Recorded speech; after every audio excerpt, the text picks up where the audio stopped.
G'day, folks. So, over a year ago, we were blessed to have Sumrak come on the DayZ podcast as a guest.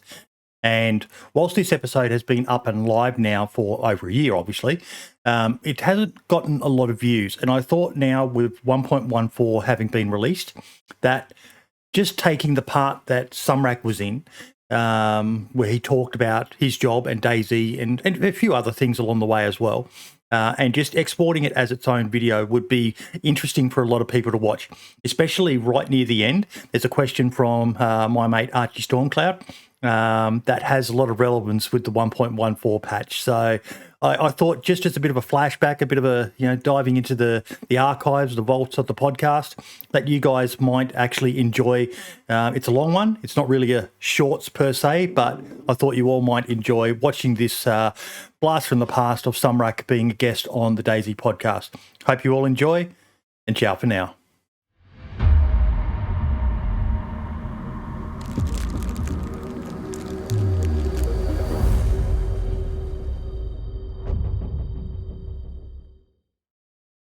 Ladies and gentlemen, welcome to episode 26 of the DayZ podcast, and without a doubt, our biggest one yet.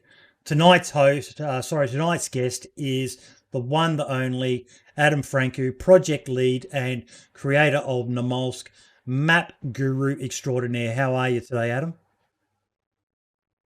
Doing fine. Glad to be in here. Finally catch the podcast live. I usually watch it in offline, because this is quite unusual time for me to sit next to PC.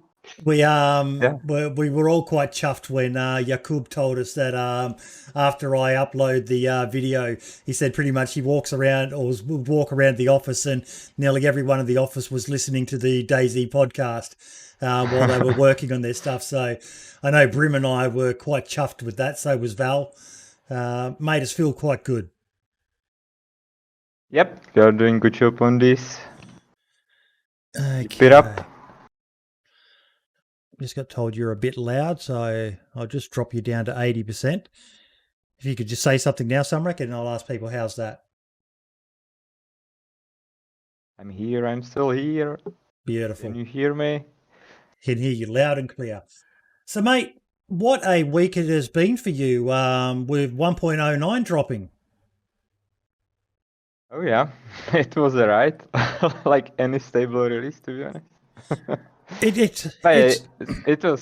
It was smoother than the other ones. That's to be sure. Yeah. It felt that way, didn't it, Ben? From what I saw with the servers, most servers were back up and running. The community ones, that is, within hours of this update going live.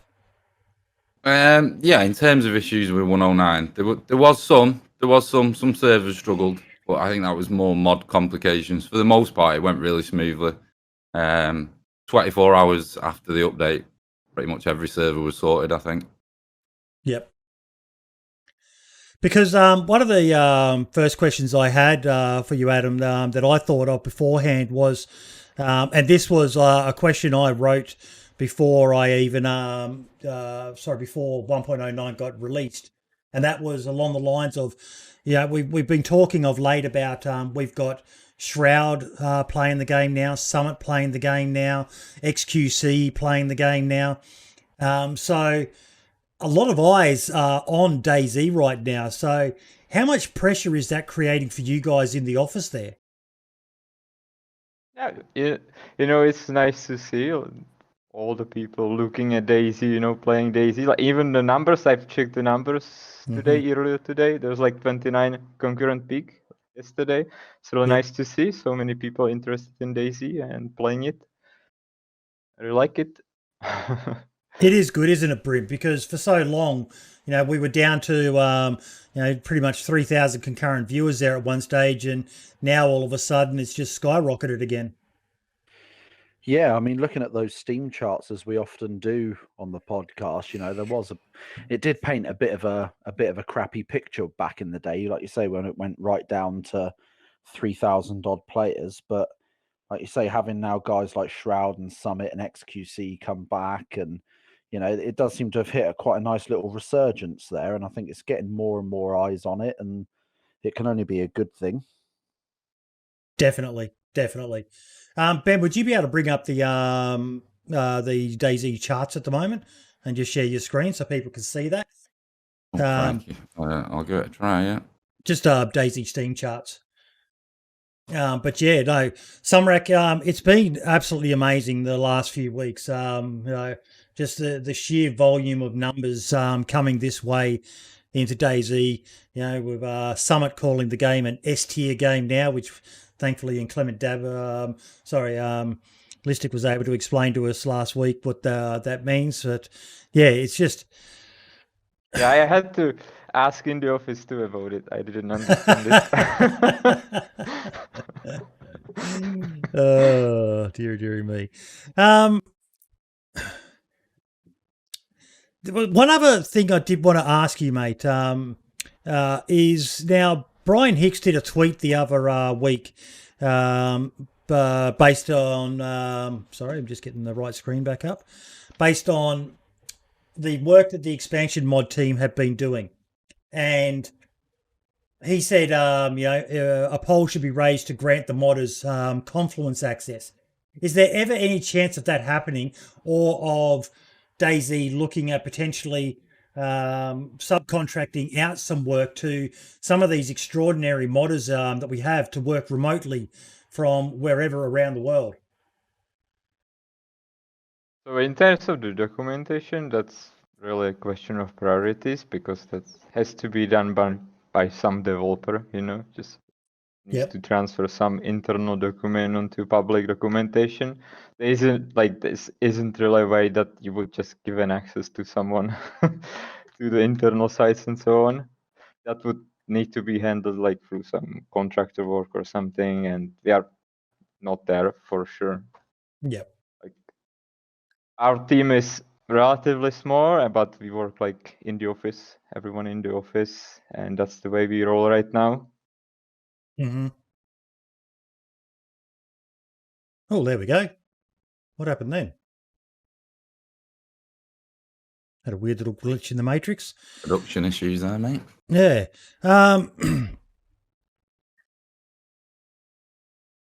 Brim is also asking, will building interiors ever be unlocked? Will we ever see big iron bars removed from doors and more space inside buildings?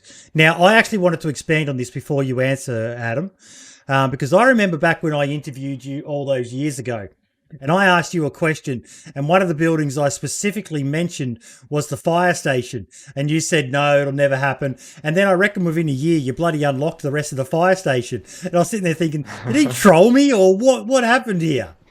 Do you remember that? Oh, I don't really. Well, I obviously do remember that we had the podcast. Yeah. No, this was the Spotlight, right? It was a Spotlight interview, yes. Yeah. I do remember that, but I don't remember our discussion about fire station. But it happened. I do. I'll go back and I'll clip that and send it to you and call you out on it. Cancel Sumrak. But yeah, in terms of opening more, not really likely. To be honest, we do have enough interior space in DayZ as it is right now, so. Yeah, we kind of struggle with actually filling it in, having something interesting in there. because there just seems to be so many buildings that have areas that are built, but we just don't have access to.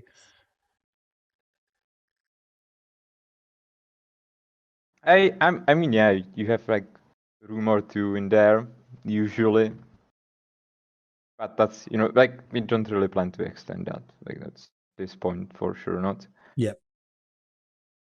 There we go. We got Archie on camera now as well, mate. How you doing? Pretty good, bro. Sorry it took so long. I was a little behind.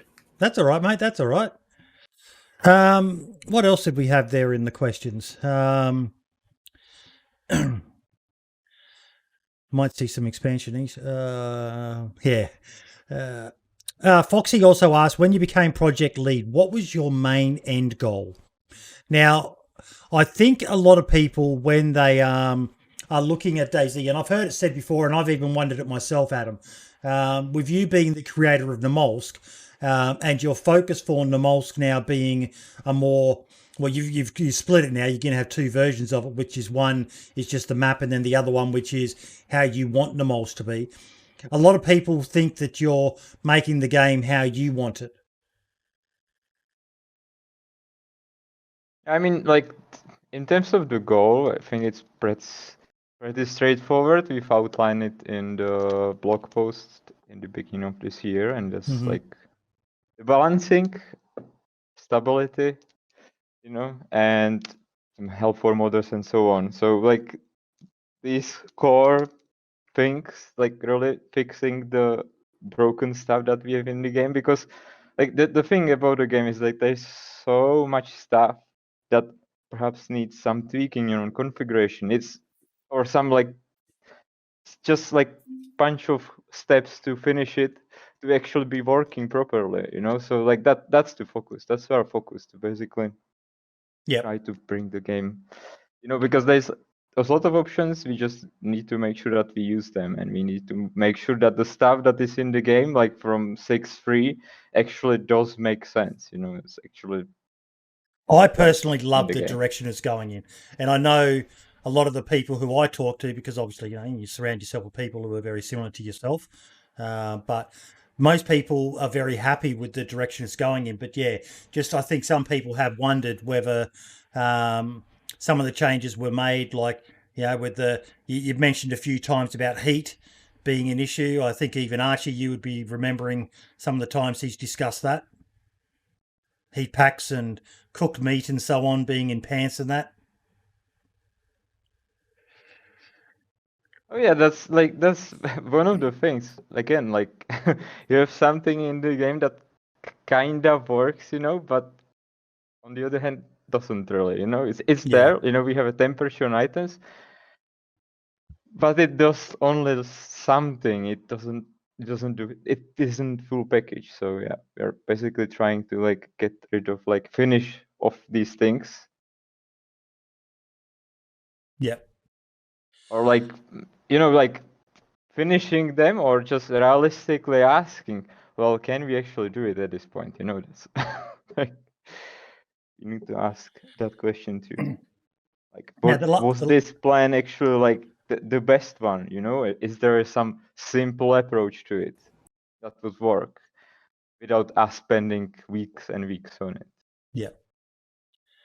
So probably the last question I have before we get into the viewer questions, or if any of the other hosts have got any questions, is now a lot of people talk about 0.62 with rose-coloured glasses, in my opinion. Like it was the be-all and end-all of DayZ, and DayZ's never been the same. And I saw someone mention, or not someone, I've seen it quite a few times, even Brim, I reckon you've probably seen it as well, where they say, will you ever release the 0.62 files? We want 0.62 back. But the question I have for you, Adam, is if the game hadn't switched to the Infusion engine, where do you think DayZ would be now?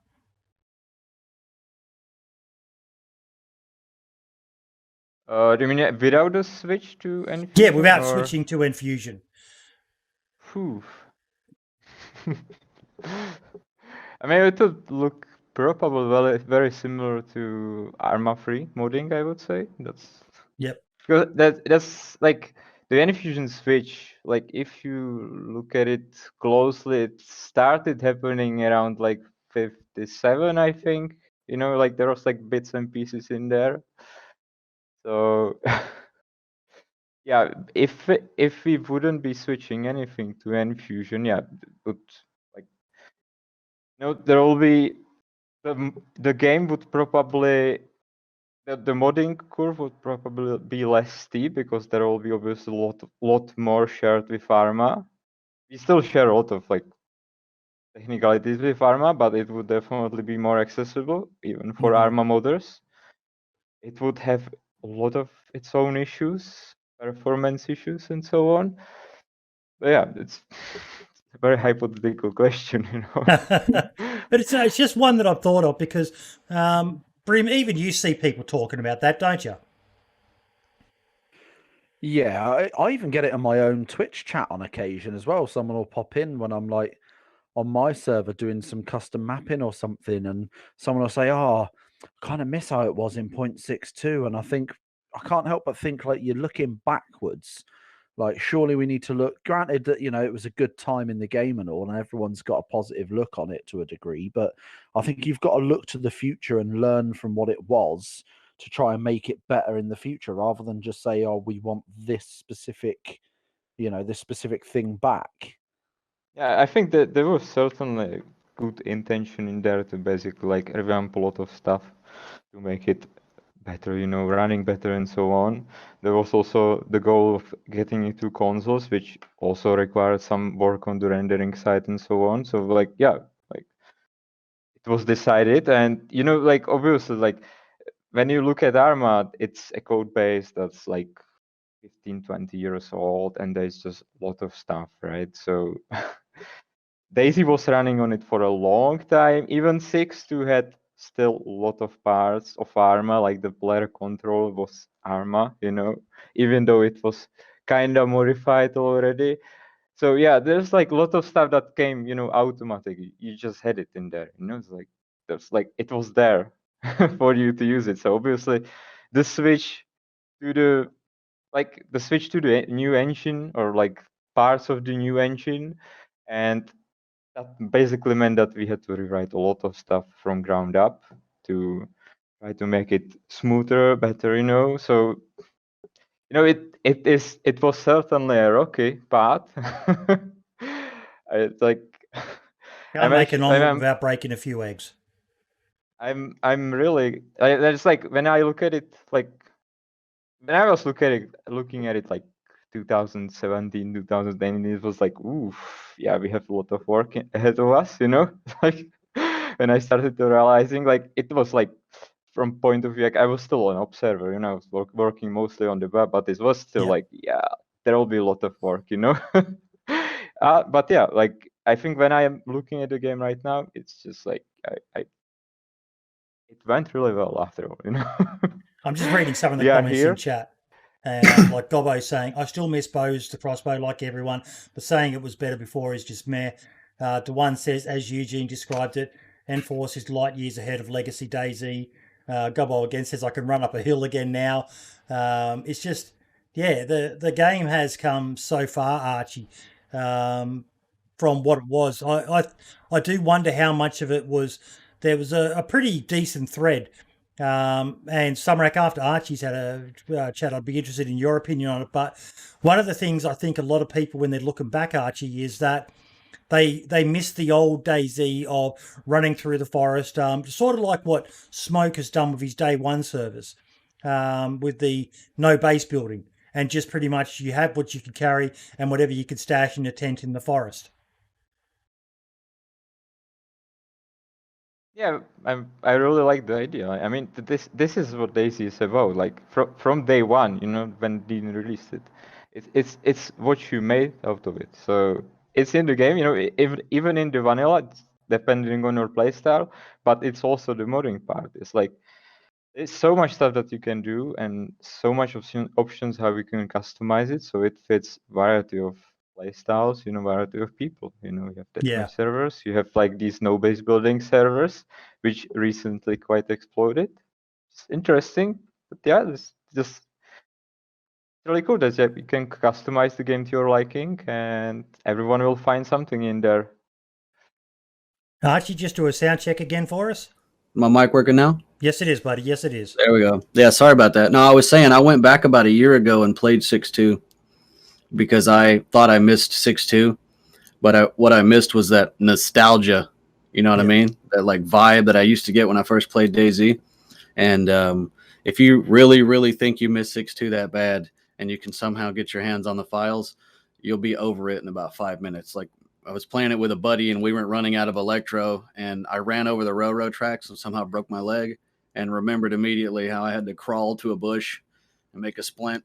It didn't take me long to get off of 6.2. Like we just wanted to shoot the bows and stuff again, but it was, and the sounds, the ambient sounds and stuff, it like triggers that nostalgia from the old days, and the way the zombie sounded and stuff. But as far as like the mechanics and how broken the bones and stuff were, no pun intended, yeah, it's a completely different game. I love it the way it is, but I think people need to, I think they're just missing the vibes they used to get. They don't actually miss 6.2. There's no way 6.2 is better than what we've got now. Now, Yeah, I just want to. Sorry, Ben. I was going to say, I just echo what Archie said. Funny enough, I was watching somebody today play 062, and I mentioned like all the people that are asking for it to come back and for an old build of it. I gave them like a week. I reckon they'd have like a week on it before they'd miss everything that's now available in the new build. Yeah. So yeah, seeing that gameplay today just reminded me how far we've come. As soon as they figure out they can't jump over walls or lean, they're they're going to be like, yes. Vaulting was massive for me. It was frustrating not to have it, but once it came in, it's just opened up the game to so much. Maybe some unintended things, hey Adam, where people are jumping through windows to ambush people who've got the high ground inside a building, but nonetheless, it's made the game more exciting. Yeah, I think a lot of people just want to get the experience, the unknowns of the game. Like I would want to really experience DayZ mode again, I would want to get lost on Chernars and so on, but I just, it's like I'd love you to can relive do the it first only 2 once. years. I'd love to relive my first 2 years on DayZ all over again. Yeah. Yeah, but you can't. It's I still do remember like walking through the whole Chernar, scrolling through villages, shooting into the windows of the bears in the hospital, trying to get the blood bags so I regain the blood. Yeah. Yeah. Those were the early times of DayZ mode. Now, Brim, do you have any questions that you'd like to ask? No, I think, to be fair, I think everybody else, both that have already asked questions in the Discord and in the chat, and you guys are going to be far more suited for asking the real technical questions. My only question was literally the one about the opening up interiors of buildings. So I'm happy either which way. What about you, Archie? Yeah, I do actually. So on my guide videos, this isn't a shameless plug. In the comment sections, people are always complaining about being able to find food. Like I've made guide after guide, step-by-step process of how to find food. And I think the number one reason that casuals decide they don't want to play the game, because it's a pretty steep learning curve, is that they can't find food. So basically, I have a question. Is there any way, or have you guys thought about making the small stones spawn on the beach? Because if they could find the small stones easier, because I've done a few test runs. I've went on the railroad tracks. I'll find one, after about a click, I might find another one. But by that time, casual players are starving. They don't know the hiking trails as well as veteran players do, stuff like that.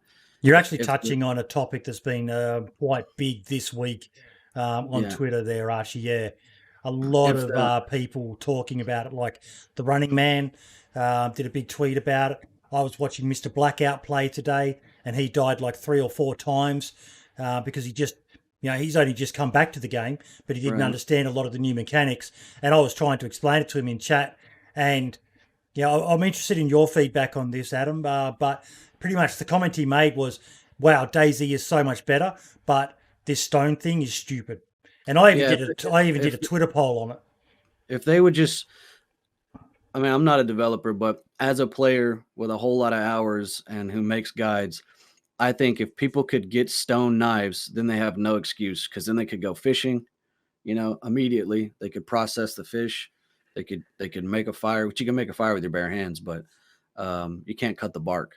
So if they had the stone knives, they could catch the fish, cut the fish into fillets, cook the fish, or they could go into a house with the stove and cook the fish.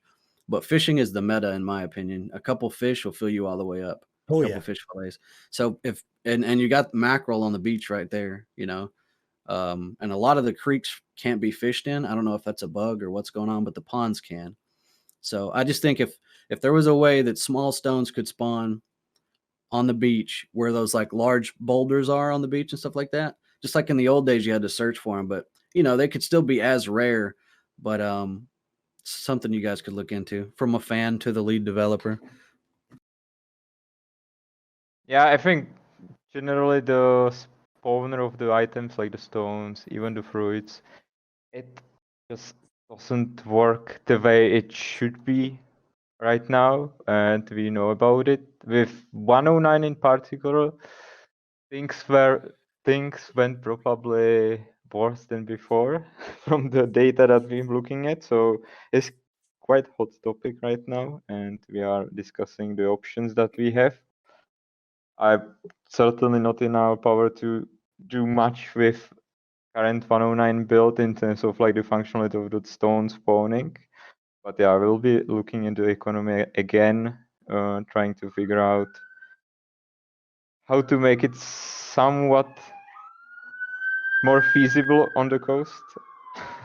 See, I think the economy is fine, honestly. I didn't mean to interrupt you, Boydie. no. I think the loot economy is pretty. I know it's hard to find stuff, but honestly, if they just had a way that they could get an edged item so that they could process the fish, then they could just fish. And I think every single time you go on any of the DayZ Facebook posts, Twitter posts, YouTube posts, it's always people lamenting in the comments about not being able to find food.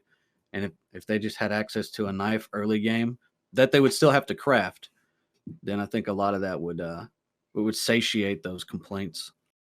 Yeah, I agree. Like I agree. Definitely the stone spawning doesn't work the way we would like to at the moment. Though that's obviously not something that we will be able to tackle for 109 anyway. Right. There was like various of ideas that we had, like for general, like the solving the issue of like people struggling in the like the fresh spawn areas. We've been thinking about perhaps adding some new types of food and so on. So it will be like some low nutrition, but somewhat present on the coast constantly.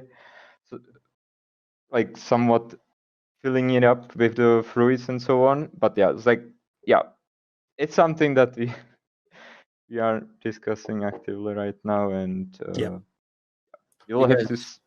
You guys have a lot on your plate, and whatever you do, I'm going to be happy with. I just wanted to throw that out there. because it's definitely an improvement, Adam. The way stones are now, like someone said it before in chat there, it was very immersion breaking, just standing on the beach, looking at the ground and spamming search until you eventually found that stone, or walking up to an apple tree. You know, nearly every man and his dog did the apple glitch, and just spamming the tree until you had enough apples and going. I like the way it is now. I know some people don't because it's a bit RNG. But Ben, well, what's been the feedback on your server, mate, about the changes, or hasn't it really affected you because you're a modded server? It's not affected me so much. I'll be straight. My server's PvP orientated, so in terms of finding food and stuff like that, it's not very difficult. So we focus more on the PvP. But even somebody in my chat's just mentioned about suggested bringing back the old way of searching for the stones and everything, and then immediately after somebody said no because it's open to abuse and it makes it too easy. Yeah, it did. Yeah, everybody abused that. Yep. I'm pretty sure there was even a way to spam searching for stones, wasn't there? Yep. You didn't even have to move. Yeah. There was a little glitch that basically guaranteed you'd end up with a backpack full of apples or stones within 2 minutes. It was easy. It's another reason people don't really want 6.2 back. It was all good. Yeah, it's all these little things that they forget about. Yeah. Those were the old actions, yeah. Yeah. Mm-hmm. But yeah, I think probably... Sorry? The problem with the fruits, the stones and so on, it's that we can't really afford spawning too much stuff on the server in general. So we are like with the system, we're trying to find some compromise, you know, having stuff spawned in there, but you know, in reasonable numbers, and yeah, but it doesn't work well usually. I've got it. Take wrenches out, and for every wrench, put a small stone on the beach. But you can open cans with it. You can with a stone knife too. But you derailed my train of thought then, Archie. I had something I was going to elaborate on. Apologies. But no, I remember now. So probably the main thing, like the apples and the fruit, I personally don't think they really need to change much. It's yes, it's kind of sucky. You've got to spend a bit of time in town, but I play hardcore servers predominantly, so it's no change for me. I learnt that dynamic spawn system very quickly, and I would just go through a town, loot it all up, and then go around and check all the fruit trees and take what fruit had spawned, and then be able to move on to the next town. But with the stones, the issue people have is that usually for the stones, you're looking for them when you're running between towns, and you might be following a trail or the train tracks or something like that. And what you've got to keep on doing is doubling back and running back Yep. 200, 300, 400 meters. So the issue just seems to be is there a way that they can be the chance of them spawning in front of you could be increased, or I don't know if that's even possible, Adam. Yeah, this is something to experiment with, really. Yep. Trying to see if the system can be made better, more usable for this particular case.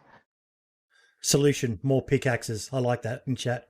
Pickaxes and sledgehammers. Yeah, it's one of the things that we are also looking at, and that's, I think, even in the build right now, not in 109, is that there will be like more options of like skinning the dead animals. So like there will be a lot more tools available to skin the animals. Like new tools or just new functionalities to Like- old ones? Like exactly, like using the present tools for the skinning, so it won't be just knives. Now, Mac just said something in there as well, and I did see a tweet about this as well. What about just making it so that if you find a can, you can look at the ground and break it open, but lose, say, over 50% of the contents? That's certainly possible. I mean, if we allow opening it with sledgehammer, like Yeah, You can open it with a wrench. yeah. But yeah, I think that'd be I think that'd be a perfectly legitimate for the vanilla ones, because, like I said, I was watching Mr. Blackout, and he found like 4 cans of food, but he just couldn't find that second stone. He found one stone, but he couldn't find a second one, and he died with 4 cans of food on him, the poor bugger, that he just couldn't open. Now, like in reality, and yes, I know it's only a game, but you'd be smashing that sucker against the corner of a house, against a fence paling, against your forehead if you thought it was going to open up to give you some food when you're starving. So that could be a possible fix for you as well, mate. The old slam it on the ground and lose 75% of the contents, but it's enough to keep you going until, I know I'd be licking all that food off the ground no matter how much spilled out, but that's just me. I'm a grot. That's a good picture. I think like the biggest problem in this is that we are essentially still fighting the problems of like areas that are very frequently visited by players, and the availability, the overall availability of the items in there is really low. So Yeah. I would say that's the problem from the start, pretty much. It's just like there are some areas, parts of the map which are relatively tiny, and it only takes like 2 to 3 people, and that area is like simply unusable. So it's definitely looking at the C setup and figuring out how can we actually make sure that the stuff is respawning faster in there, and it's the new people, they will just join the game and they will find something, at least something that will help them to survive. Snakewake in chat has just village, said, let everyone spawn with 1 stone, and you have to make a friend to make 1 knife. Yeah, they're not going to make friends. They're just going to run up and knock that sucker out and steal their stone and run off with it. Yeah, I could make a friend and split my pair, but that's not going to happen either. I guess people killing the other fresh spawns now because of the apples and pears. Yep. Now, Ben, what about you, mate? Have you got any questions before we go on to the viewer questions? Yeah, I've got one. Without getting yourself in any trouble, Adam, tell us what's the most favorite thing you like working on in your job, and what's the worst thing you like you work on in your job? I think it's generally like when we play in the office, DayZ. That's like really the fun times, Or I say I also enjoy a lot like just looking around, like looking on the streams, looking at people trying something new that we add into the game. That's the fun part for sure.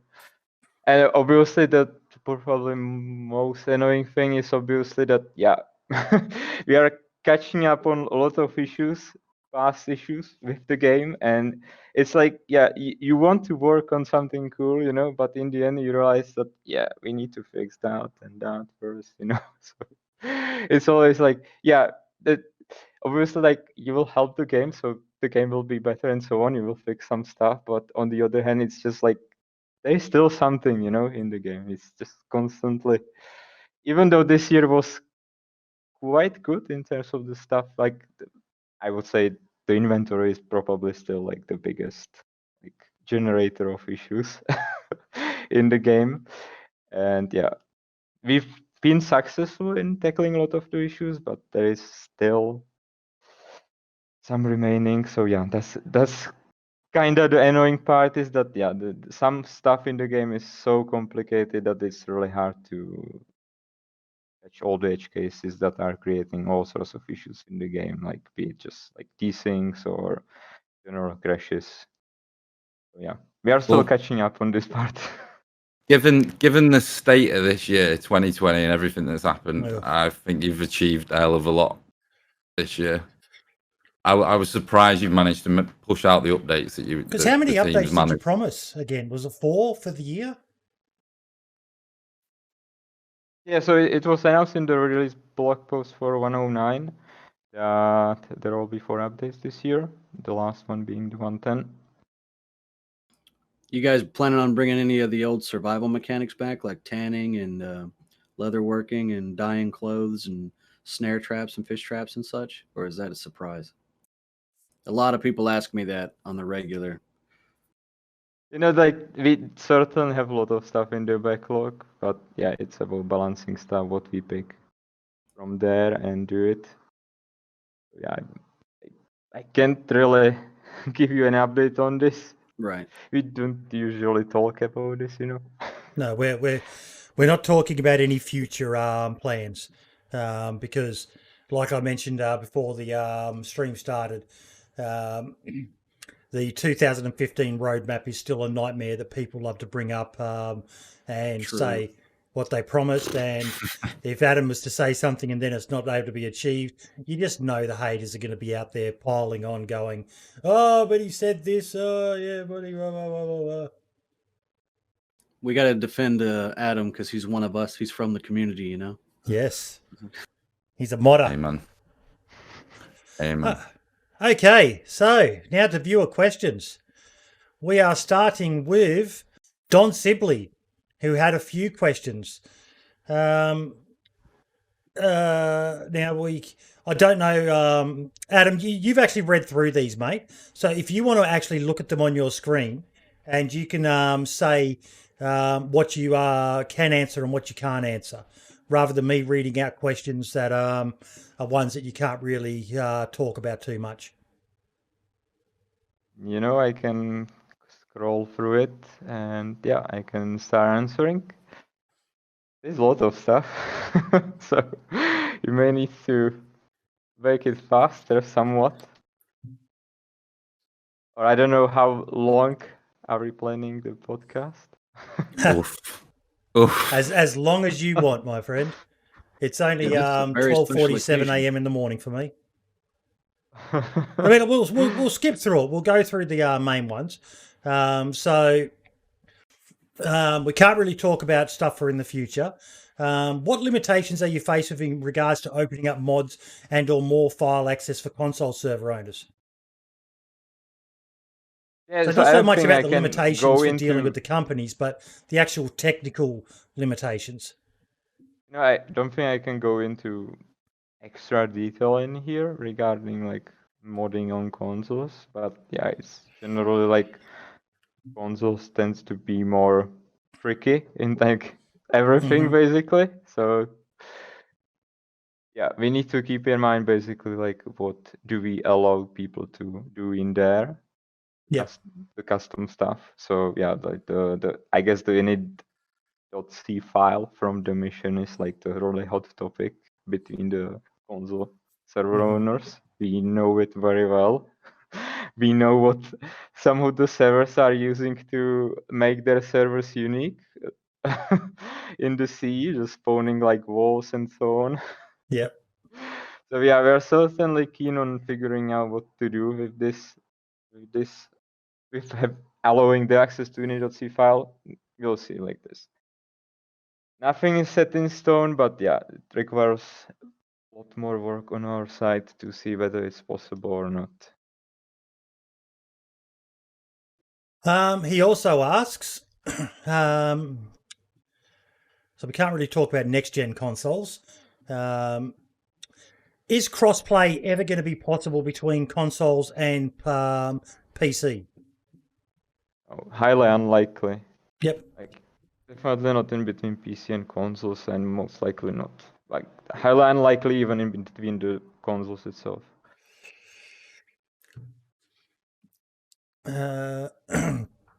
Every time I click off, it scrolls all the way back down to the bottom for me. He also wants to know, do you want to use his likeness for a character in game? I think make a Don Sibley zombie. There's quite a long waiting line of deaths to get into the game. Take the Trevor Phillips model from GTA and reskin Yes, it. Bam. yes, yes.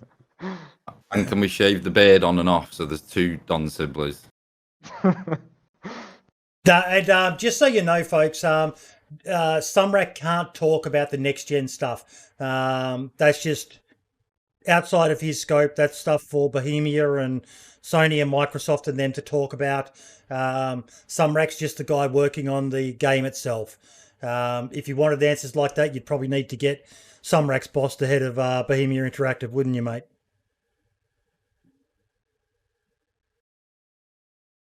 Sumrak? Yes. No comment. No comment. Read between the lines. Yeah. Okay. Do you ever plan on introducing PBR support for the engine if that's even possible? Could someone explain to me what PBR support is? Physical based rendering. This kind of standard these days, but yeah, we like that. It's important to distinguish in between the engine that we are running and the Enfusion, right? So DayZ is not running on pure Enfusion. There's still a lot of parts, a lot of ARMA parts in there. So no, we don't. Like for DayZ, no. Yep. Enfusion, that's a different story. That's Jacob Mango saying in chat, PBR is standard. No wonder it isn't in DayZ. Sorry. He's been. They're cheeky lads in here, Adam. They're very, very cheeky boys. DayZ, just have Adam at knife point right now. Be careful, chat.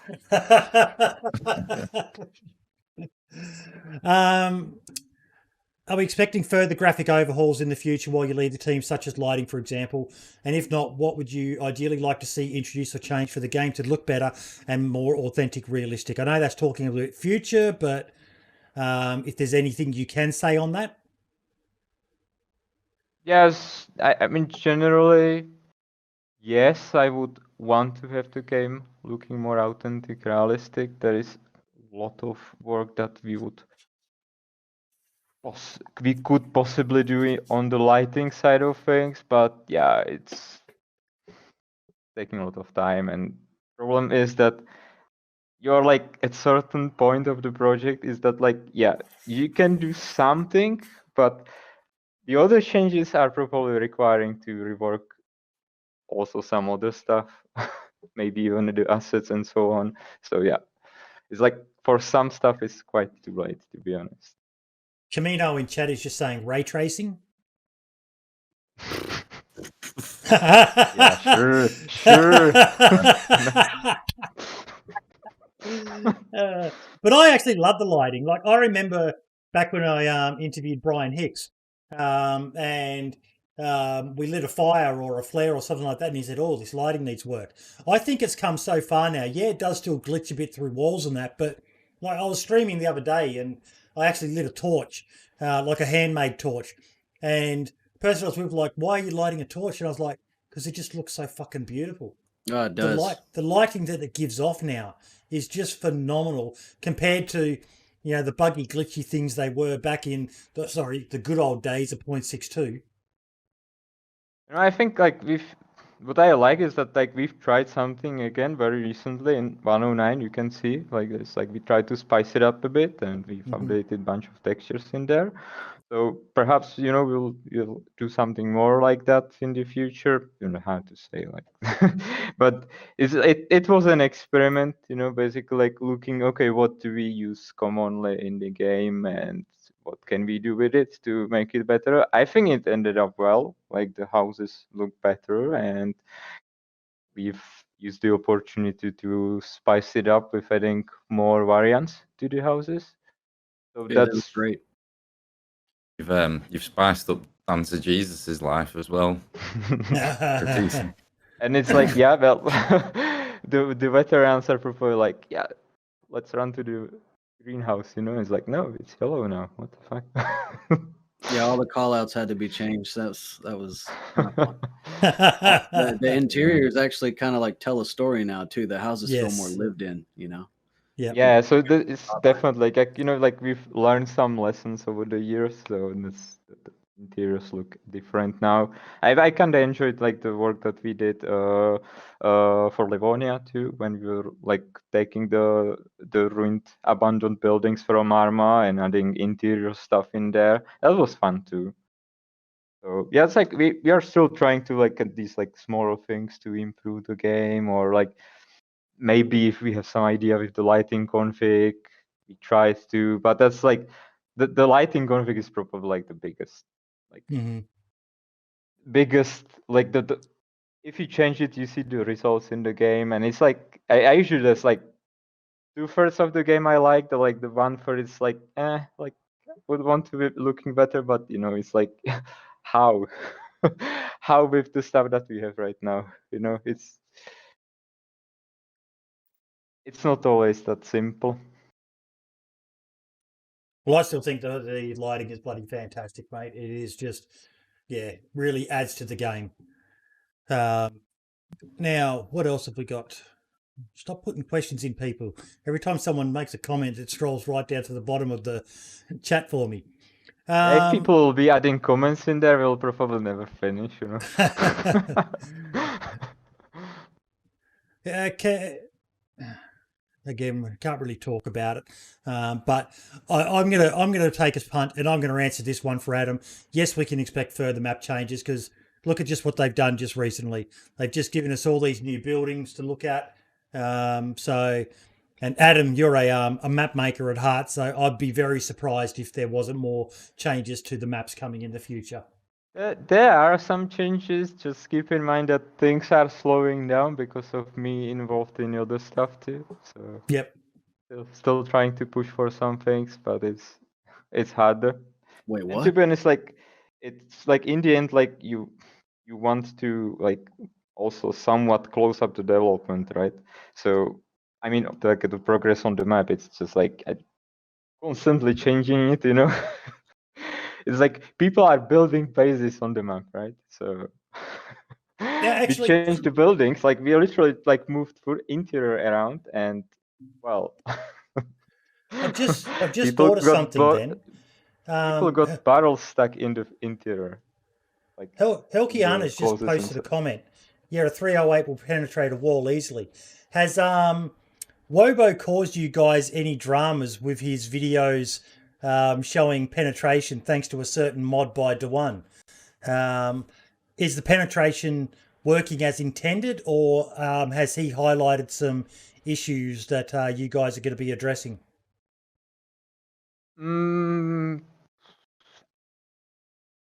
I think he rather highlighted some issues, yeah.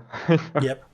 Again, like our assets in the game have really varied history, There are some assets which are 10 years old, literally, right? So yeah.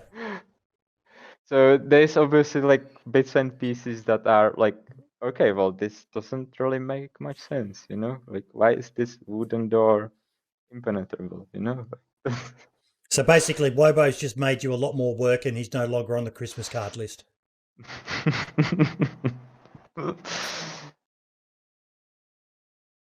Yeah, you can use it to your advantage, you know. Yes, yes. If you know, which don't get into a gunfight against Wobo, he knows every single wall that a 22 will shoot through, and you'll be sitting there going, I mean, hacks.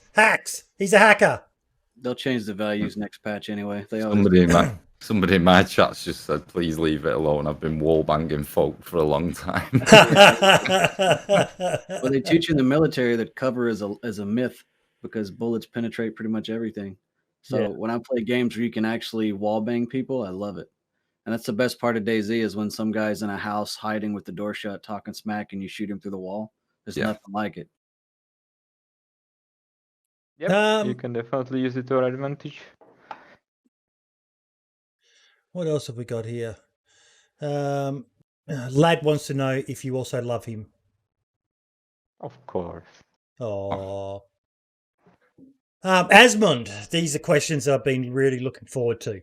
Asmondian, for those who don't know, if someone could please find a link to Asmondian on Twitter.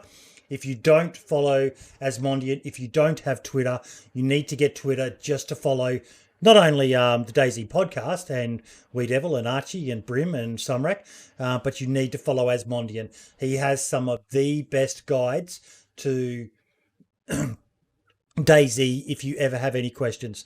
He says, amazing stuff, guys. Adam is usually a guy who doesn't avoid speaking about any subject in his streams, so it's going to be extremely interesting to hear what he has to say. Questions. How much room is there currently in the dev team for the development of new ideas? I mean, given the extension development and the long and good life of the game, is it fair to say that it is time to consolidate and polish the core vision, or is there still room for completely new features in the future? Anything in mind? And I loved that question from him, but it's pretty much the standard I expected from Asmondian. He's just next level intelligent, that guy. No, like I said earlier in the stream, I think like the core focus is on the consolidating and polishing the core vision and just making sure that the stuff that's already in the game actually makes somewhat sense, you know? It's not there just because it's there. So that's a primary goal for us for sure. But there is some new stuff, you know, like we've added some new weapons that were not in the game before. We've added some new stuff like the flagpole, for example, recently. Yes. That was like not in the game before, and it's just it's like it helped the base building mechanics a lot. So again, it's like new thing, but it's also helping the core game. You know, it's like and like solving some of the long-standing issues with management of your bases. I was actually really happy the expansion mod adopted the vanilla flagpole for their mod as well, which I thought was a really, really good thing of them to do. I definitely like the fact that it's like it works for the base, you know, it keeps the base alive, but you can also put your flag in there and just like mark your territory, you know, it's just this is ours. He also asked 4 things that are very noticeable during any DayZ gameplay, and I would like to know if there are any plans for them. The no on-screen bleeding representation without HUD. Bleeding is almost imperceptible in first person when playing without HUD, and forces you to have to tab every time. Yes or no? Yes, definitely high on our list. Weapon collision? Doing more stuff with the post-process effects. Bleeding and shock is something definitely high on the list. Yep. What about weapon collision? I know that's been a point of contention for people in the past with the way I know on some servers they've changed it now so that infected don't cause the barrels to have to raise. But I understand the purpose of it so people can't wall bang through a wall by sticking their guns through, but it's still, I imagine that's an area you guys are still polishing as well. Yeah, it's definitely more complicated topic.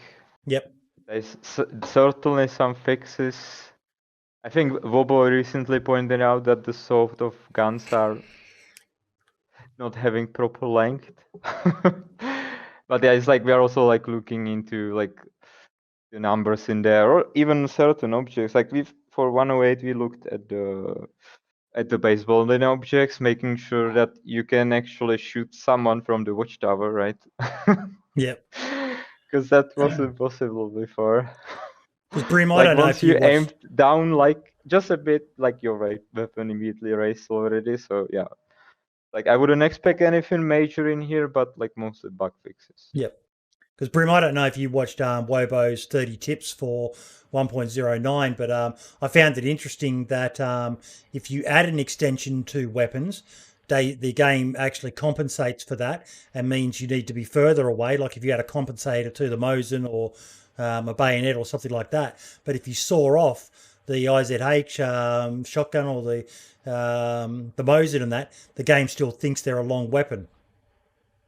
Yeah, I think that's one of the things I've liked for a long time is the weapon collision. I think having that sort of situation where you're a bit too close to a wall, it makes sense that you're not going to be able to pass the solid metal barrel of an M16 through a solid brick wall. It's just not physically something that works. So having that feature in is good, but like you say, having it where you saw it off and it's still having that same collision, is something I think that needs to be worked on. But personally, as much as weapon collision has caused my untimely death on numerous occasions, it's definitely a feature that I quite like. The main one I think is an issue, Ben, is infected. What, causing your weapon to go up? Yeah. I've been in a few. Yeah, I've been in a few situations where you should definitely have been able to get out of it, and you haven't, and you wind up back at the coast. Yeah. There's a few. I mean, there's other situations as well. Again, like with buildings where your weapon goes up when there's no reason it shouldn't. But all that said, I'd still rather have the system that's in now. I remember back in 062 and was reminded of it today, where you could pretty much stick your weapon straight through a wall and it was hanging out the other side. You had like a big shield between you and just the gun sticking through. So yeah, I'd rather have it how it is now. But there's some improvement needed. The good old campers in the camo building hiding under the floor, sticking their barrel through and shooting you as you came in to loot it. Oh yeah, them days. Yeah, remember them little guys crawling in next to the steps. Yeah, or laying in wrecked cars. That was the best. They just lay in a wrecked car and stick their LAR barrel right out the door.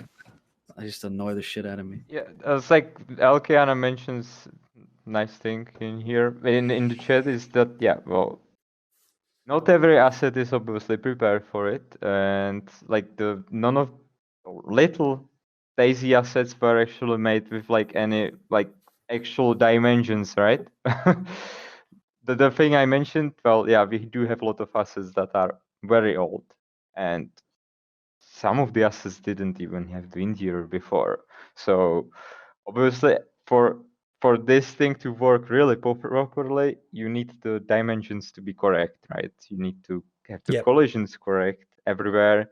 So yeah, you are essentially with the weapon collisions, in many cases you are bumping.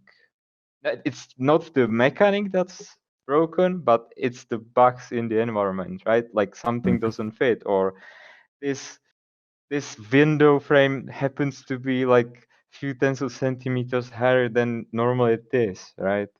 So then it should be for the mechanic. So like obviously the best approach is like, from the beginning you say that, you will have a weapon collision mechanic and you will have the assets done this way, right? So the windows are in this height, the doors are this, and so on.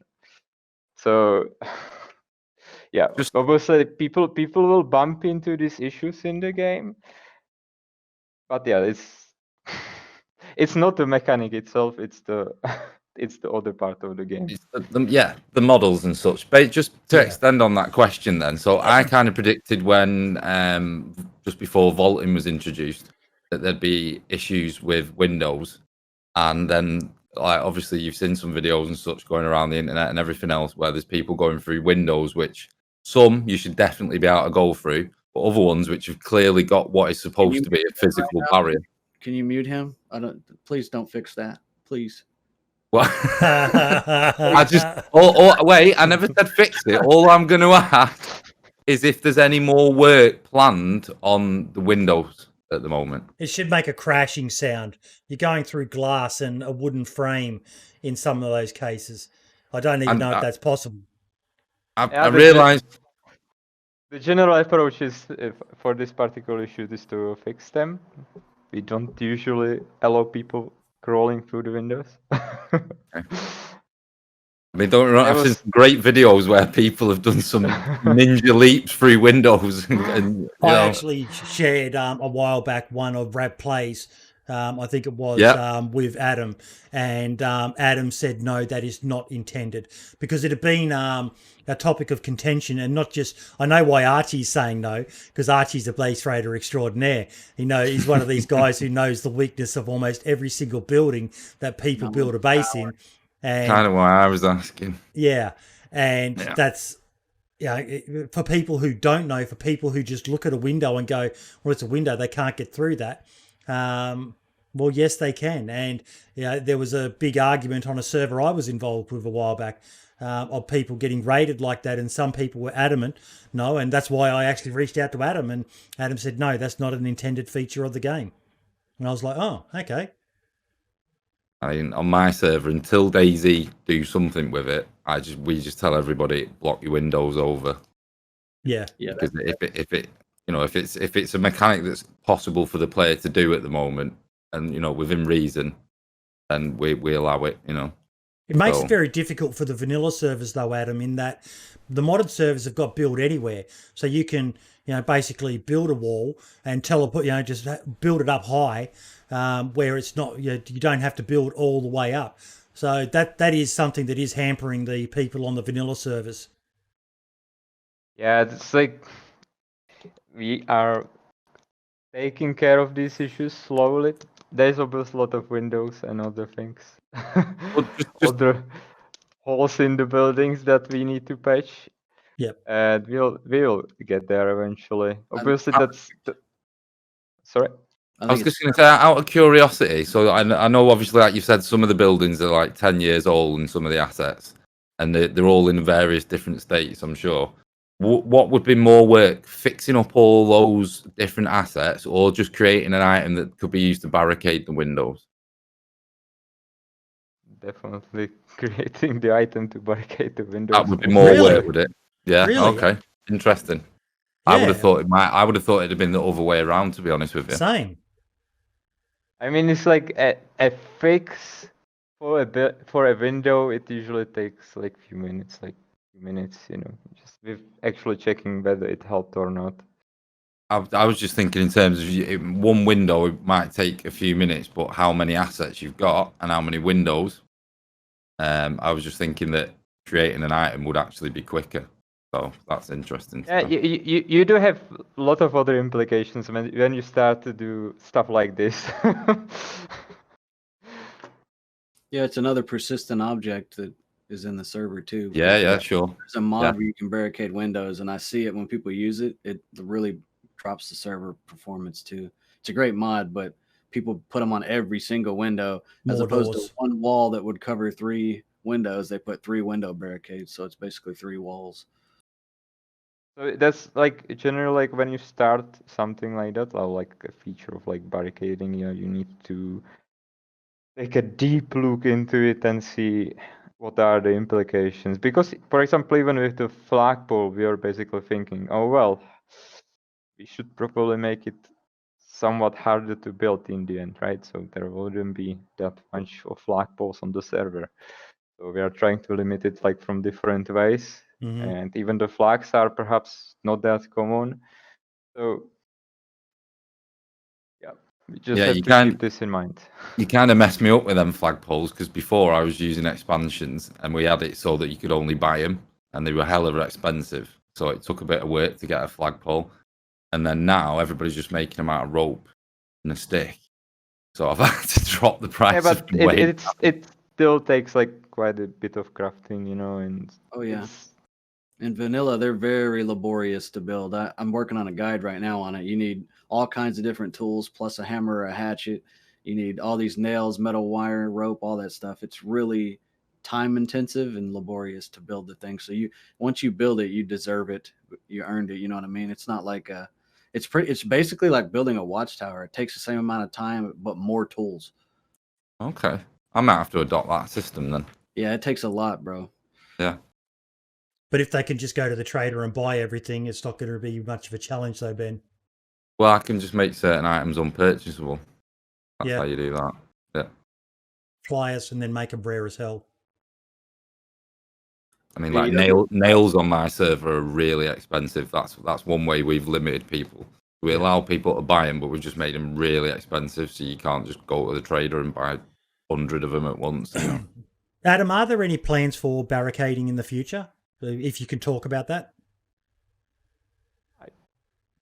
Don't really have an update on that for you at No, the that's moment. fine. That's fine. Just saw a few questions there. One other question I did want to ask. Someone said in chat, vehicle fix when I feel this is being dodged. Is there anything you can say to update that? You know, like the issues around the vehicles, there are like multiple. It's not just one, obviously. And if we would be able to fix it would be fixed, obviously. It's not something that we can easily tackle, unfortunately. We are not putting our hands away out of it, but it's a complicated one. There's a lot of variables in there. I just think vehicles are a lot better than I remember them being again in the good old days of 0.62. They were a death trap. Now, generally the main issues I see with vehicles, like I'm always confused when people talk about it, Brim, because the main times I've seen issues with vehicles is on the servers which have the McMansions and massive bases and all the rest of it. On servers that I generally play on, where bases are few and far between, the vehicles in general, barring a few little areas, behave perfectly, Brim.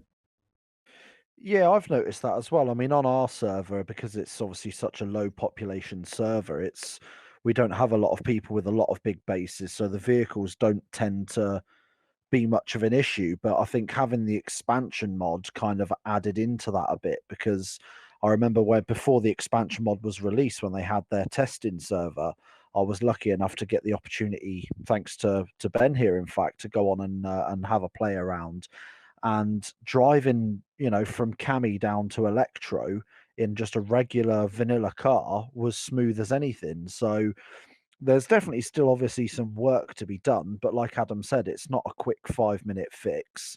There's a lot of variables, and they're definitely a lot better than they used to be. I'll gladly jump in a car now, but years ago I'd much rather walk. I think one thing that's to do with that, and is probably, I'm not bashing anything here now, Adam, but community servers have now got access to renting dedicated servers with a lot more power or performance than what I'm presuming BI are using. So like server performance, I'm sure Adam will agree, plays a lot in how a vehicle will perform. If you've got a server that's low performance and it's been crammed with 50 mods and it's full pop and it's got 10 FPS, then the cars are probably going to take off. But if you've got, decent server performance, vehicles do tend to behave all right, I only have issues with vehicles ever on full pop servers with a lot of mods. I think that's the people that are complaining the most are playing on those servers with 100+ people with all kind of mods and monster trucks and stuff. That's just me personally. I don't think cars are that bad. I never really have trouble with them. Someone's saying definitely vehicles are now server side for security reasons. Back in Legacy, they were client side. Does that make sense to anyone? I imagine it does to you, Adam. Yeah. You remember? That makes sense. Remember the infamous videos with certain streamers being teleported into the sky in buses? Yeah. That's not possible now. Yeah, I never see anything like that anymore. Everybody still makes the memes, but you never the Chinara space program and all that. But I don't know. I'm going to ask unhinged question here as well. Adam, can we get ducks on ponds? You wish. I saw that and I went, that looks pretty cool, actually. That'd be pretty cool. Okay, we've got to keep on moving, folks. Dumpgra, is there any plans to rework the liquid 32-bit limit so we can add many more liquids than just the 15 we have available now? I have no clue what he means by that. Yeah, I know. I can't say that I've been looking into it that much. You haven't been? So I Okay. don't really have an answer for you right now. Yep, that's fine. What else did we have? 4 things that are very... no, that's... there we go. Will Chernarus or Livonia ever allow modders to add more land and items to it outside the current 14.5 by 14.5 kilometre, seeing as how we have the infinite debug land? I know it's probably not infinite, and allow persistence further out. No, I don't see that happening anytime soon. Like there's a if people look back, they can see that, for example, the Arma 2 terrains were made available. So there is some space for you to already like increase size of the official maps. But DayZ is not Arma 2, obviously, so I can't really tell you whether that will be possible ever. That would probably be also a really good way to completely break a server by using a hell of a large portion more of a map, which all that extra. Yeah, obviously, like when you increase the size of the map, you need to keep in mind the amount of loot that is spawning in there, the amount of active AIs. It all takes a lot of performance. So yeah. I had a question before you move on, Boydie. Yep. I keep getting this one a lot. The zombies, people are constantly asking about the zombies and their colliders or lack thereof. When you're meleeing a zombie and they run right through you, I'm assuming that's on the agenda to be fixed, but I just wanted to ask you now that I've got the man himself in here. Is there work in progress going into that? It's certainly something that we are aware of. And like when we look into like the list of things that we would like to change in terms of infected, the melee, the fight with them is certainly one to look into. But that's, you know, like I don't have anything else for you right now.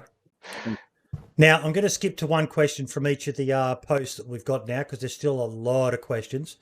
DOJ, basically, his question is, do mods in general influence the development of the game in any way? And if yes, how so? Because he's pointing out that some of the new house interiors and how base rating works and the territory flag and that might have been inspired by the expansion mod. Like this particular case of the flagpole, we've had the idea for like 2 years.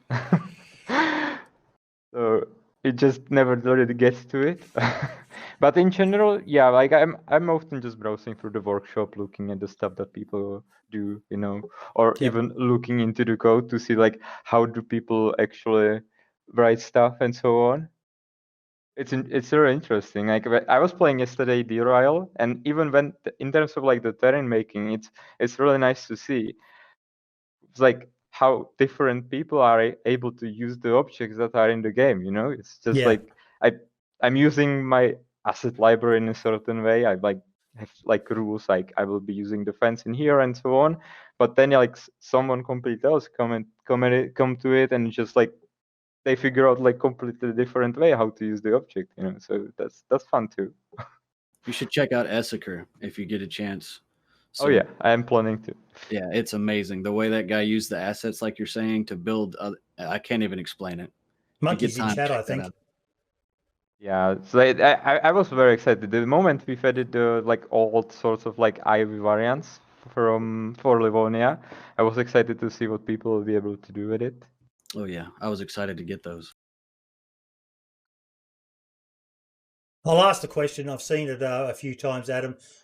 You could say no comment. Will there be any future maps? Official maps? No active plan at the moment. Roger. Please make Namalsk official. We've talked about this on the show, Adam. Please. Yeah. But if DOG is asking about like what map I would like, I guess. Which I think I can answer safely. Like that's, I would like, if I would have an option, I would definitely try some like post-Soviet landscape in style of like Afghanistan or something, like more desert-like mountainous terrain with like Nowhere post-Soviet to hide. structures and towns and whatnot. Mhm. Be cool to see. And I definitely what I would also like to see would be like the Baikonur Cosmodrome, like an inspiration of that, like just like making a cosmodrome on the map. I think that would be really cool.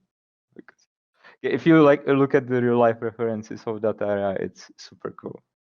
Obviously, that's just my wishful thinking. You know, it will never happen, but yeah. If I would clone myself, I would do something like that in my free time. Do you have any free time? Yeah. I'm saying if I would clone myself, right? Oh, right, yeah, if you cloned yourself. Just please never leave DayZ. Exactly. If you leave, mate, we riot. Yeah. Medic has asked earlier. He said he wouldn't release Namalsk before some vital survival aspect was fixed in DayZ. I believe this is about the players can use meat items as everlasting heat packs. My question is, what survival aspect were you talking about? Will you tell us what survival aspect you were talking about? Yeah. Well, there's a couple of things. Well, the thing you mentioned with items not losing the temperature is probably the biggest one. Yep. But there is like a lot of balancing around the cold survival in general. There is like some like adding an ability to like hold the heat that you gain next to fireplace, for example. Stuff like that, basically. That's generally something that you would use on vanilla map anyway, so that just makes sense to have it in the game. Hot stones could be cool. Because you put stones around the fireplace anyway. Hmm. Yeah. And there's a lot of options and a lot of cool ideas that I have. It's just Yeah. to pick the most important ones. Ski goggles. We'll go with question 1. I'd like to hear a recap, thoughts, reasoning of the central loot economy changes over the past year. Loot types spilling into adjacent areas, the CLE pausing when no players are on, and the extreme change in lifetime hours to days in 1.09. The first seems to be for clearing the queue. The second, I'm not 100% what this improves. The third may improve performance but will stagnate the world and players want change, new, different. Now, we sort of touched on that. There's been a lot of people upset with the changes to the central loot economy in 1.09, but can you elaborate any more on the others? Yeah, so the loot types spilling into adjacent areas, generally we like the idea of like if there is a medical, you know, the car next to it is also medical. We like that idea. I don't think it's bad in any way.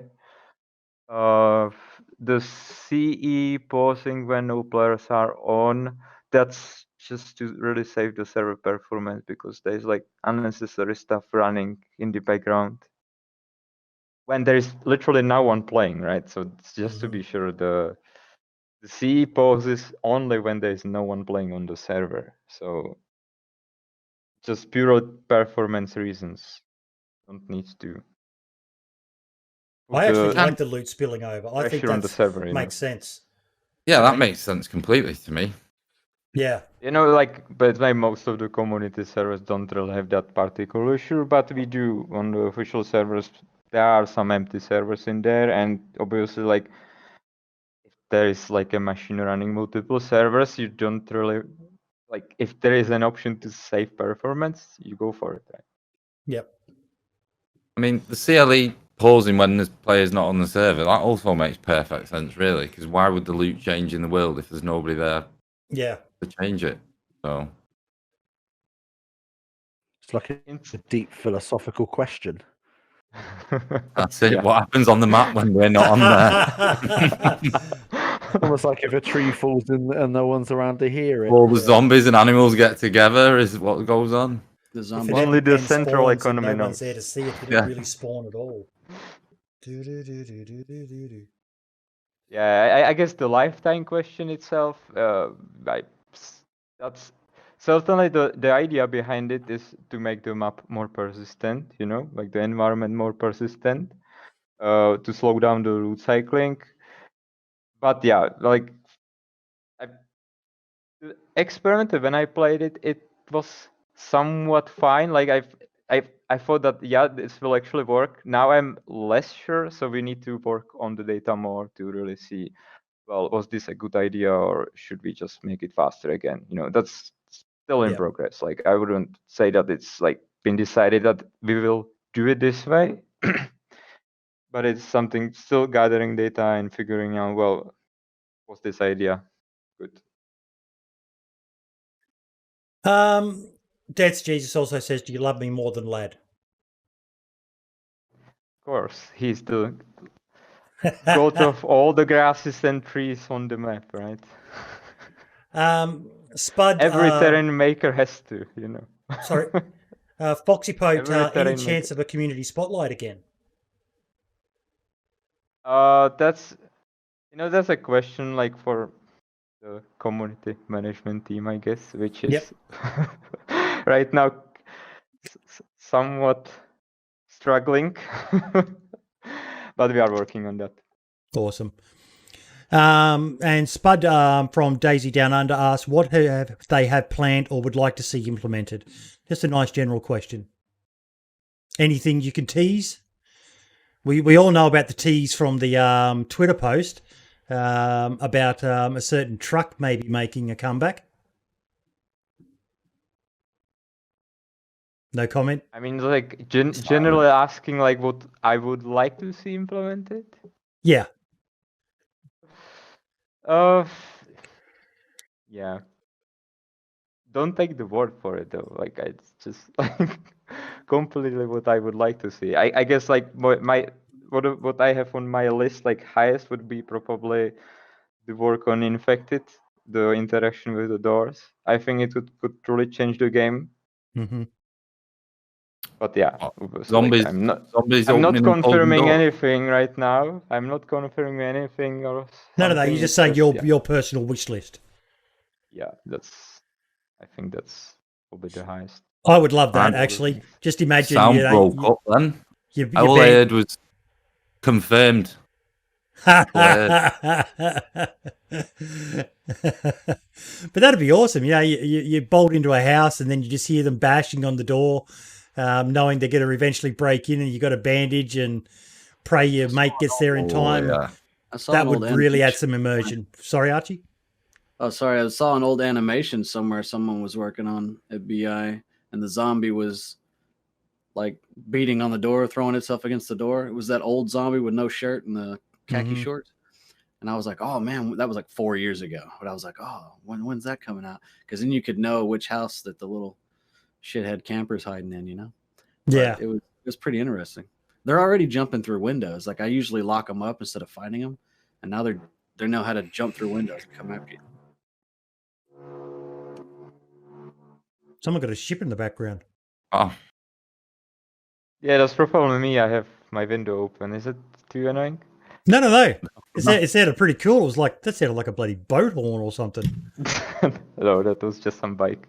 Okay, Sukan. Wondering if BI are interested in taking some of the ideas and mods that are currently extremely popular within the DayZ community and adding them into the vanilla standard of the game, but with their knowledge of making them work right, like Lucian Pin's medical attention mod and perishable food mod, which I love. But I know that probably 99% of the DayZ player base would think was the worst thing ever. But what are your thoughts on that, Adam?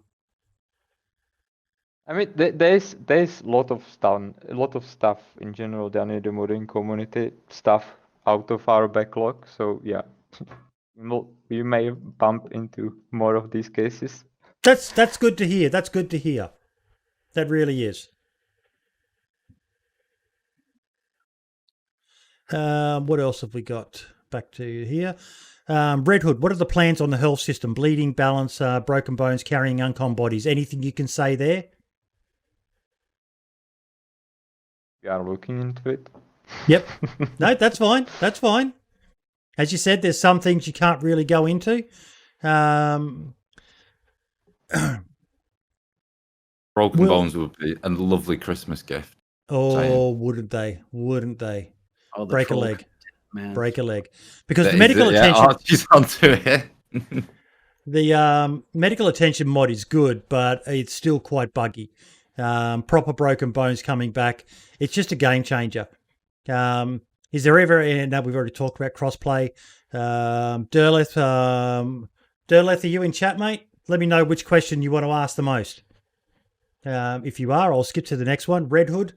Doors was marked in the experimental changelog as persistent, but not in the stable changelog of 1.09. Will this or similar features like random door states on server restart get implemented into stable someday? Yeah, so we've used the experimental period of 109 to just basically get an idea whether the implementation that we've had in the game for a while actually works, or if there are any issues with it. We found some issue with it. We've already tackled it, and now we're looking to see if there is more and if it works. Yep. Our liking, the general idea for the vanilla is that the locked state should be persistent, but the open closed state should be randomized always. So we are working towards that. No promises if it will be in the next one. We'll see. Okay, we've got a technical question here from Derleth.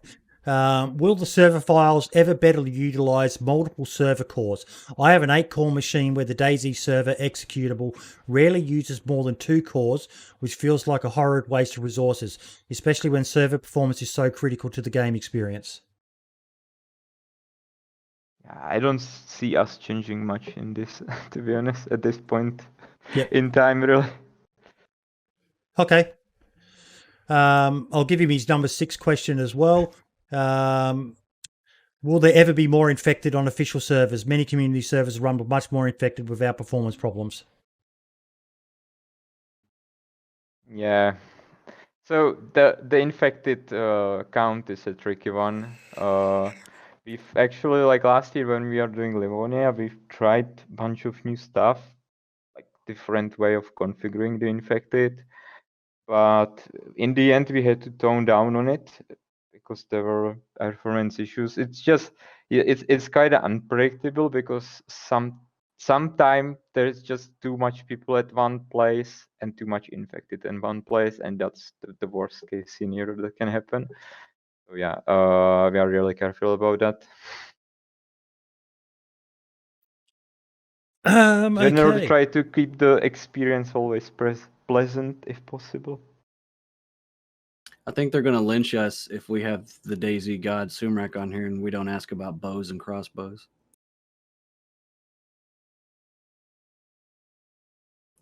Okay, never mind.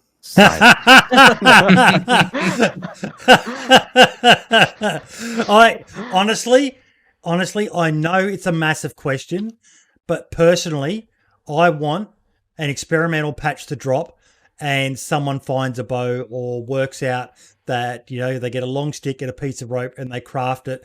And it sort of comes back to what Yakub said to us, Brim, when we were talking about how awesome Asmondian stuff is. And I said, is there ever any plans? And he goes, but do you really want to know everything? Or do you want to be able to find it out yourself? And that sort of applies to me with this, hey, Brim. Yeah, I think it kind of goes back to when we had some of the expansion guys on various episodes of the podcast as well, where they had the no fall damage bug, and we joked that they should fix it but not put it in the patch notes, just to be troll. I would love to see that for official DayZ vanilla. Add in the bows again, but don't say anything about it. And just wait for the community's collective brains to explode an hour after the patch goes live, where everyone's like, I'm running with a bow, what's going on?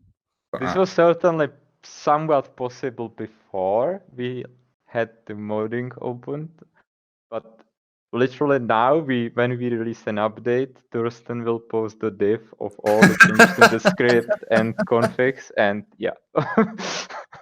most of our hidden Public plans knowledge are within minutes. doomed at that point. Someone even said it in chat. Thurston will just leak it. But we'll have to get someone to hold Thurston down for 48 hours after experimental files go live, just so someone can have the joy of combining a stick and a piece of rope, and they get next recipe. Wait, what's the next recipe from here? Could it be? Could it be? And yes, it is. It's the bow back. Oh, I think there'll be a party when the bow comes back. It's just, yeah, it was a great little 0.55. I still remember how brutal 0.55 was, and just going around with a bow with the sharpened sticks just to take out infected so you could loot them. And it was, yeah. That was the coastal equalizer, man. All those ghillie boys on the beach, you could just one-shot them with that bow and arrow, take all their stuff. It's as a freshie, you know. That was the best. Or the guys that would hide up on top of like the hospital on that little building up on top of the hospital. You can't get up there without them shooting you, but you could like pitch the arrows over and kill them. It was awesome. Anyway, nostalgia. Okay, Enter the Pug's just giving you a good troll there, Adam, if you feel like it. Next recipe, rope on a stick. Okay.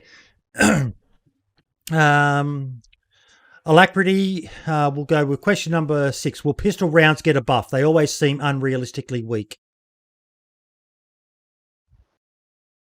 Yeah, generally, like, we are looking into ways like how we could balance out the ammo and, to be honest, even the weapons in general.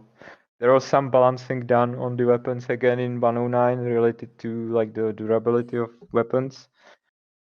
And yeah, it's an ongoing thing. I can't really promise if this exact thing will happen, but we are looking into the balance of the ammo in general.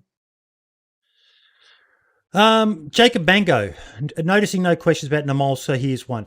Don't believe we will ever get a full answer on this aside from there being 3, and will it be dark in there? Will the underground be extensive, and would it be a connected network or separate? So now's probably the time, and I did actually have this. I was going to save it for afterwards, but what can you tell us? We've talked about DayZ a lot. What can you tell us about Namalsk? Got to give us a juicy scoop here, Adam. Yeah, and BI is not going to get mad. You know, what can I tell? What I already didn't. You know, it's like I thought so much stuff about it already. It's just I want to avoid talking about it too much because I'm just breaking all the fun, right? We're hyped for it, mate. I haven't really shown much of stuff from Namalsk itself, how it changed and so on. I really keep it tight, and there is still some stuff that I keep tight. And yeah, well, I mean, Jacob is asking about the underground being dark. Yes, it will. Nice. It's gonna be so good. It's gonna be so good. I never played it, so I'm avoiding watching anything on it. It will be dark and spooky. Did you create that bloodsucker monster? Was that your baby back in the day? Oh yeah. Thing used to scare the hell out of me, man. Where we go invisible. Oh, dude. But there's no bloodsuckers in this one, is there? No, I confirmed that several times. That's not going to happen. I rather invested time someplace elsewhere. Bordy, you can RP as the bloodsucker. I'm pretty sure somebody will mod one in. Someone will make a mod for it. I'm certain. I'll mod one in. Yeah. Okay, what have we got? Will there ever be the ability to shoot guns while in a car? Now, I recall you saying in the past that yes, that is something. Not you necessarily, but someone saying that is coming. It was certainly something that is being looked at a certain point. I can't really give you an update. That's fine. But we know it is on the list of things to hopefully get done. Also, will infected ever spawn outside of towns and cities on the roads and in forests, etc.? I know there's a good mod that does that now, PVZ. But yeah, that would be interesting, especially for the Yeah, people it who will, like but to it kind auto of run. comes down again to the question like, well, how do we spawn infect into the map at the moment, and what are the implications on the performance? So we rather prefer to have infected numbers at the moment around the important areas, right? Yep. So if someone decides to do bad stuff in there, it will be dangerous for them.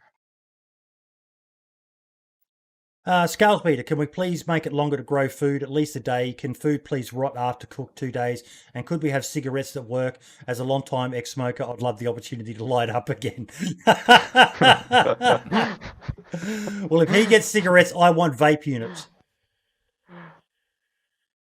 Yeah, I do remember the discussion about the farming. Yep. Should it be fast? Should it be slow? Not something that we are looking into at the moment for sure. Okay. I suppose with that, you've got to balance the grow time with how long a player lives. So if you make it, if it takes all day to grow some vegetables and you're gonna die after a couple of hours or an hour, then you'd have to Yeah. rebalance everything else with it, wouldn't you? You guys are just picking on these casuals, man.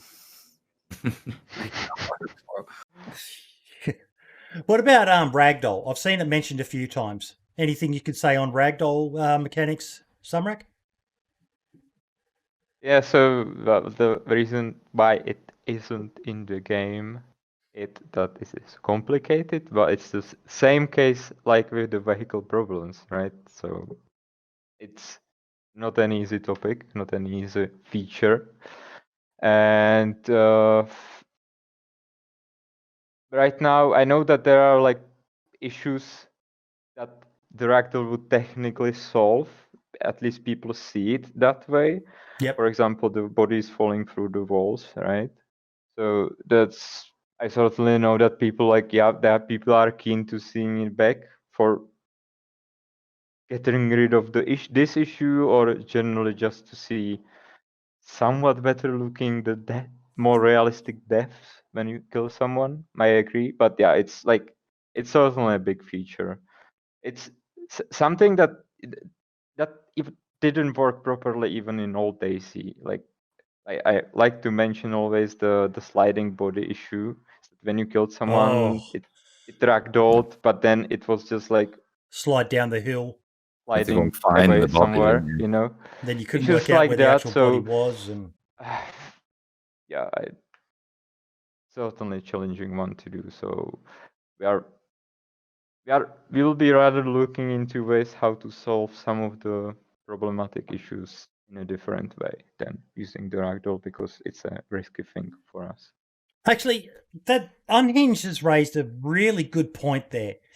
How hard is it for you guys in the dev team when you've got the hardcore PvPers, the hardcore base raiders, the hardcore role players, the hardcore PvEers, and trying to balance this game that so many people are all tearing at it going, I want it to be like this. No, I want it to be like this. How hard is it for you guys to find that delicate middle ground in the middle there that everyone can be sort of happy with? Not easy. How many grey hairs have you had grow in the last I think 6 months? They are falling off directly. It's You look like me soon, mate. do you ever sit there and just think, will they ever be fucking happy? No, that's not going to happen for sure. Like there's just so much diversity in there, right? And it's like, well, yeah, the best option is obviously, and luckily DayZ is so highly customizable that it's actually possible that everyone who likes the concept of DayZ will probably find good server for them, and that's mainly because of the community, right? Like there is tons of different servers, tons of mods, so like it's not just the vanilla that, you know, says like this is how we want the game to be played. If some people disagree, you know, they obviously can give us feedback. We will process it, we will consider it, but you know, we will not be doing deathmatch from vanilla or something. You know, that's just, you know, we do have some ideas, you know, like we obviously do need to keep an eye on the fact that, okay, if you are a new player, this is likely what you are bumped into, right? If you buy DayZ, you will just start it up and you will just connect to some official server. So like we need to keep an eye on that to see, does this make sense? You know, like can the new player actually do something in there? And I'm going to be very, very selfish with this next question. Probably the last question we'll do before we get into the rest of the podcast. And it's from Jacob Mango. Payday masks. Oh my God, I'd forgotten about them. Can we please get them back? No.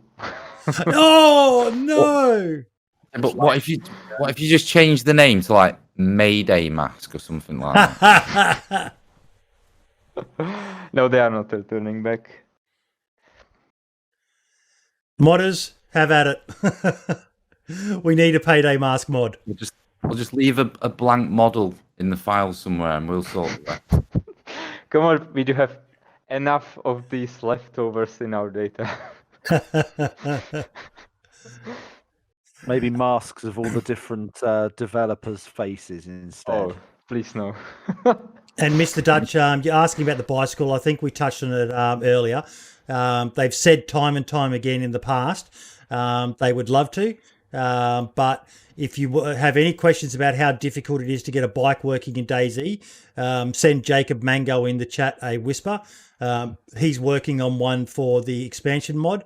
But basically, the main issue, as I recall, Adam, and you can correct me if I'm wrong here, but it's hard enough just for the vehicles to be able to drive off-road, let alone a two-wheel vehicle which has completely different physics and can access a hell of a lot more places that vehicles can't. So it's going to be an absolute nightmare, mammoth job to implement push bikes and motorbikes, as I understand it. Yep. I got it right. Yes, you did. Pat yourself on the back, mate. Yeah, the boomer got something right for once. Oh my freaking God. I'll do one last quick check. Is there anything else? Probably a good one from Foxy here. Can they add a streamer mode when putting codes into a combination lock, etc., to hide the numbers or something? As somebody who streamed his base codes 5 times this week. Yes. Get an overlay.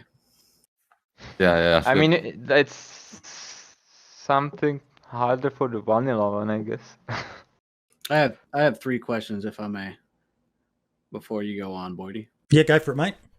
So, chat asked earlier on my side about carrying the carcasses of chickens and hens and such. In case you didn't have a knife, could you put the carcass in your inventory like you can with a fish before you prepare it? Yes, I like that. If you can't allude to it, I understand. I'm just asking what they're asking. I think it's a good idea. It's similar to the mackerel and the carp. You just carry the carcass, and then once you finally get to a knife, you can process it. Yeah, it's certainly something that I've heard like years back. That would be nice to have the chicken like that, or the rabbits like they were in the old DayZ 2. But yeah, that's certainly not the priority now. Yep. Okay.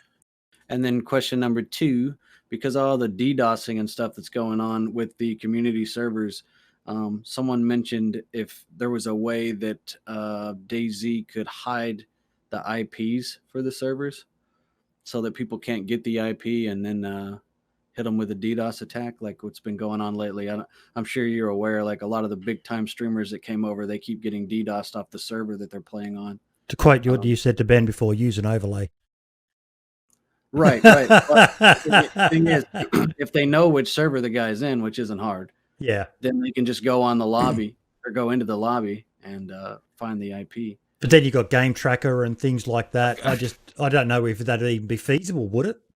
Even if you got around all that, if somebody's connected to a server, they can easily find out the IP of it. So Okay. I'm just asking the questions they're leaving here. Yeah. Yeah, it's not really solvable this way. The DDoS is you can always only mitigate stuff. It's like filter out the traffic and so on.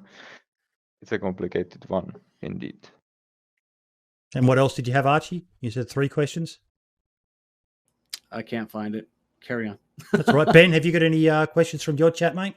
No. Is spray painting coming back? I know you can't really talk about too much, so I've been asked about that. Yeah. You can't say anything. I know. Talk about it? Yeah, I know. Fine. I know. Sorry. That's fine. That means Yeah. Other than that, no more. Okay. So we are back to the agenda now.